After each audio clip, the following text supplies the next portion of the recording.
নমস্কার বন্ধুরা, কেমন আছেন সবাই? সুখী গৃহবধূর পেজে আবার আমি একটি ব্লগ নিয়ে চলে এলাম। ব্লগটি হচ্ছে মূলত রেসিপি ব্লগ।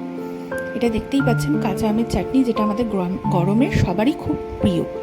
তো সেই রেসিপিটা বানানোর জন্য প্রথমে আপনাকে 3 থেকে 4টে কাঁচা আম নিতে হবে এবং সেটাকে আপনি ছাল ছাড়াতেও পারেন, না ছাড়াতেও পারেন।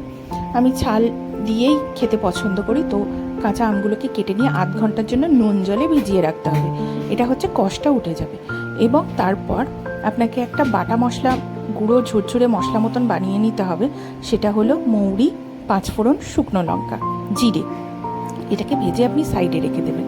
এবং দু রকমভাবে বানাতে পারেন, একটা ঘরোয়া মতন আর একটা বিয়েবাড়ি কি অনুষ্ঠান বাড়ির স্টাইলে। যেটা আমি ইউটিউব থেকে সার্চ করে দেখেছিলাম, এটা আমার পছন্দ হয়নি। এটা আমার একদমই ব্যক্তিগত মতামত। আমি গাঢ় ঝোলটা পছন্দ করি না। আমি একদম অনুষ্ঠান বাড়ির মতন একদম পাতলা শিরাটা পছন্দ করি।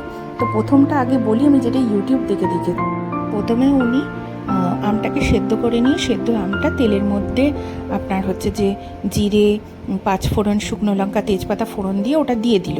এবং নেড়ে নিয়ে যখন একটু গায়ে লেগে যাচ্ছে তখন চিনিটা দিয়ে, নুনটা দিয়ে, ভাজা মশলা দিয়ে নাড়তে থাকলে এতে কি হলো, আপনার পুরো শিরাটা গাঢ় হয়ে গেল এবং ঘরোয়া টাইপের হলো, যেটা আমার খেতে একদমই ভালো লাগেনি। কিন্তু এটা আমার সম্পূর্ণ ব্যক্তিগত মতামত বলছি, কেউ কোনো মাইন্ড করবেন না। দ্বিতীয়টা যখন আমি পুরো অনুষ্ঠান বাড়ির যেটা চাটনিটা পছন্দ করি, সেটা হলো সেম প্রসেস।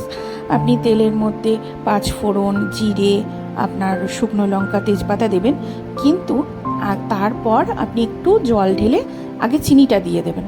চিনিটা দিয়ে ভালোভাবে শিরাটা, মানে চিনিটা মেল্ট হয়ে গেলে তখন আপনি ওই 2-3 মিনিট নুন হলুদ দিয়ে সেদ্ধ করা আমটা দেবেন।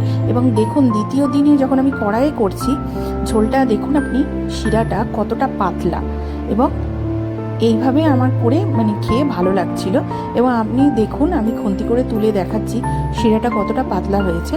এবং ফার্স্টে যখন আমটা দিয়েছিলাম তখন কিছুটা ভাজা মশলা দিয়েছিলাম এবং পরে কিছুটা ভাজা মশলা দিয়ে দিই। আপনারা দু রকমভাবেই করে খেতে পারেন। আর আমার চ্যানেলের ভিডিওগুলো ভালো লাগলে আপনারা লাইক, শেয়ার, সাবস্ক্রাইব করবেন।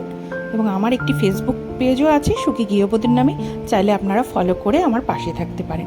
সবাই ভালো থাকবেন, সুস্থ থাকবেন। দেখা হবে পরের, আর খুব শিগগিরই দেখা হচ্ছে পরের একটি ব্লগে।